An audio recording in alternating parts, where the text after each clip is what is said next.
Well, in this video, let's look at some ways you can practice with the lag shot indoors. This could be between rounds or possibly the off season if you live in a cold climate, but ways you can use this to really get yourself ready to play well and to get the most out of it in your practice when you're actually hitting balls. Okay, 5 things we're going to look at in this video. The first of them is the grip. Grip can be a little boring, I know, but if you don't have leverage, if you don't have freedom of movement in your wrist, you won't be creating a lot of lag even with this club here. And there's a way to use this to test and see if you have a good grip. So let's start with grip, then we'll get to the next 4. Let's have a close-up look and then I'll show you how you can tell with this whether your grip is efficient for you.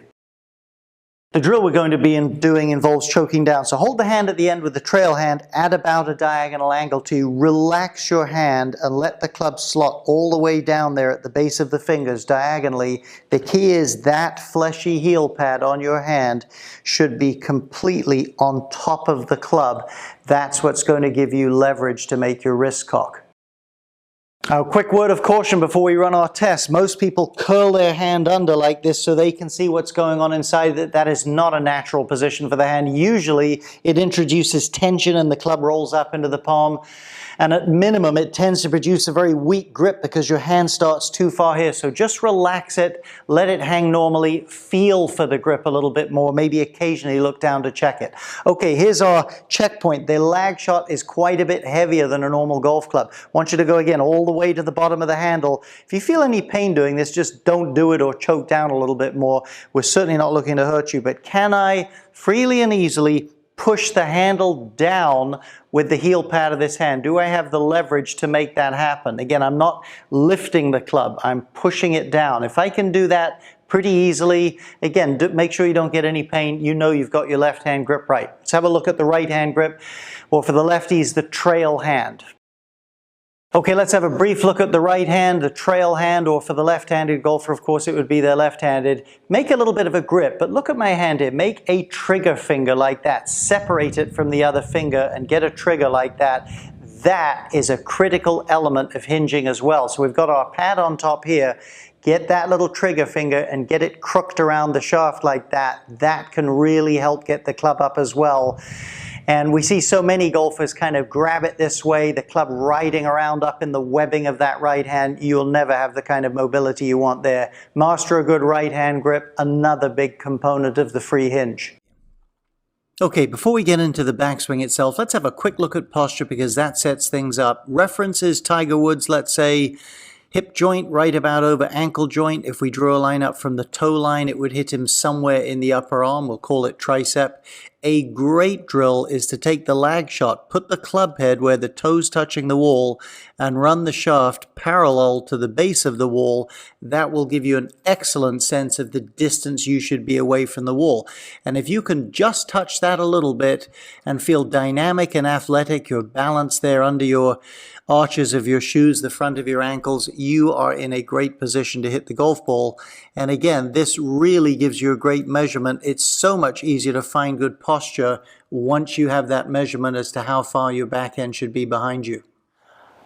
Okay, next the pivot. Can I get a good simple body pivot? That's going to be foundational. What I want is just the grip end sticking out from my lead arm, my left arm, more club sticking out this side. This is important. Get good posture so your head touches the wall. A lot of times when people do this drill, they just sort of lean over or something like that. Get the good posture you've been working on, shimmy up till you get to the wall. And as you make your pivot, several checkpoints. Number 1, is the handle pointed behind where the golf ball would be in your stance on the wall? And is the handle pointed approximately, midway down the wall like that? That's what you're looking for. The absolute test, though, is can you move freely and easily and your head stays pretty still? If you're doing that, you're pivoting on the correct angle. Let me try that once again. Yeah, I feel freedom of movement. I feel my right side get longer, handles pointed behind where the ball would be and about midway down on the wall. Feel like my head's nice and still. So next, let's look at the top of the backswing. Where are we trying to get those hands to match up with the body motion? There's Craig Stadler on the left, obviously a little bit older golfer in this picture and a much thicker statured player, so his hands aren't going to get as high. Let's say his hands are roughly around that trail shoulder there. Adam Scott, 6'3", long-limbed, you'll see quite a bit more daylight. So there's differences with different players, but let me give you a couple of general averages. Let's say Justin Rose poster child for a great backswing. Let's look at a couple of things. I would say references, if you look at the shoulder plane, the left arm, the lead arm, the right arm for the left-handed golfer will be roughly across that shoulder plane, maybe a little bit above it, and that would put the hands just a little bit diagonally, if you like, above and behind that trail shoulder there. That's about where you're trying to get. So most of the time, you won't see that right shoulder because of this left arm. And even though Adam's got longer arms, that's almost true to say of him as well. Now, here's the other thing we want to do. Not only get the right general position, but if I look at Justin's hands there, and let's take him back to address, this camera wobbles around just a bit, but it will suit us okay. Notice that he goes in a very direct and efficient line there. Bang, right in there. 1, 2. No wasted movement, no detours. That's critical.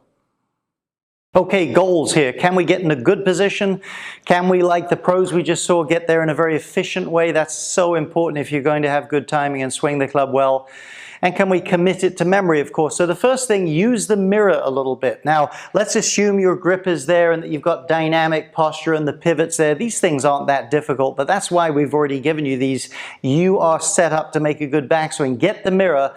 I've done this so much in my life, I kind of know where to go, so we're not using the mirror for me. And go up to the top of the backswing and have your checkpoints. Now, you may not be exactly there, but find the spot that fits your physiology.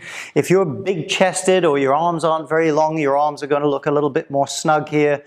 If you're tall and slim with long, skinny arms, your arms will look like they rise up off your shoulder plane just a bit. But find the spot that's fairly near what we said, that fits your body, that's comfortable for you to get there, and that you can repeat. Here's the drill. Here's the rub of it. Your mind naturally, in everyday life, gravitates towards efficiency. So if you walk over to get a pencil, you'll move in a straight line. Get a cup, straight line. Always efficiency. If you have to reach up for something you can't reach, your mind will use your arm first, and as it recognizes we're not getting there, it'll add a bit of stretch and bend.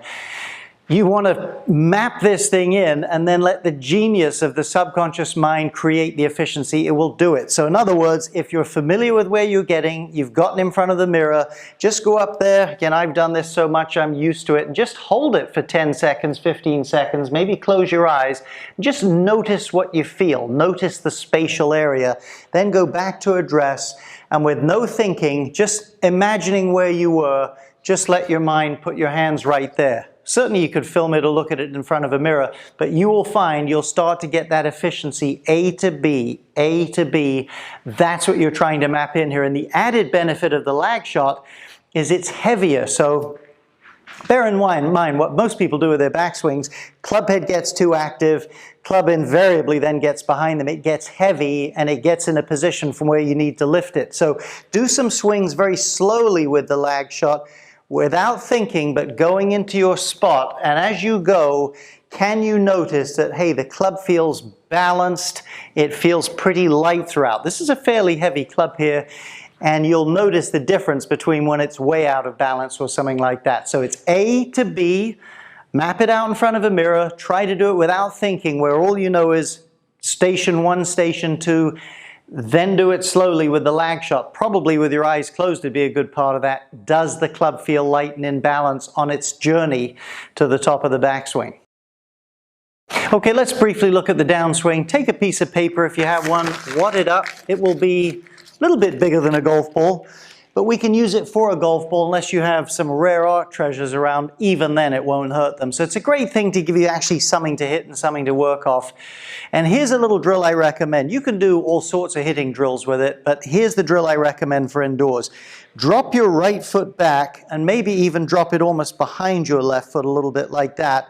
What it does is it retards motion in your hips coming through, plus it compromises your balance a little bit. And the idea being, we're not trying to swing hard here, but we're trying to swing maybe roughly here with our arms or hands, roughly there with our hands. With the resistance created going this way with the body, can I start to feel a heightened sense of letting the club pass my body and snap past my hands? Just have a look here. Great for balance as well. So your body's trying to stabilize. You have to let the club do the work. That's the whole goal. Here we go. You can see that thing released pretty well with or without a paper wad to hit. Some of you actually have indoor hitting nets, you can use that. But that is a wonderful drill. And when you can work up to the point where you can swing reasonably hard, that is to say get the club swinging reasonably hard, with no compromise of balance there, you are really starting to get the feeling for how the club passes the body and how it releases. Start a little slowly, make sure you don't hurt your back or anything as you get started, get a feel for it. And again, if you can release it robustly and good balance with that, when you put your feet in a neutral position, you'll really have the feel for it. So believe me, if you can take the time away from the golf ball, often that's the best time to do it. The golf ball's so distracting. Get it home, map out a good address and a good simple backswing so that when you get to the golf course, that's pretty much in the mental tank. You can really benefit from the lag shot because you can work on the things freely going in this direction, the target direction. That'll make a big difference in what this club so readily provides you for. Also, back at Scratch Golf Academy, you're at the app now, we have an off-season course, and it includes 3 series of me with one of the premier workout trainers, golf workout trainers in Florida, and some great stuff there to help you work on your body, so you might want to check that out too for your off season. Thanks.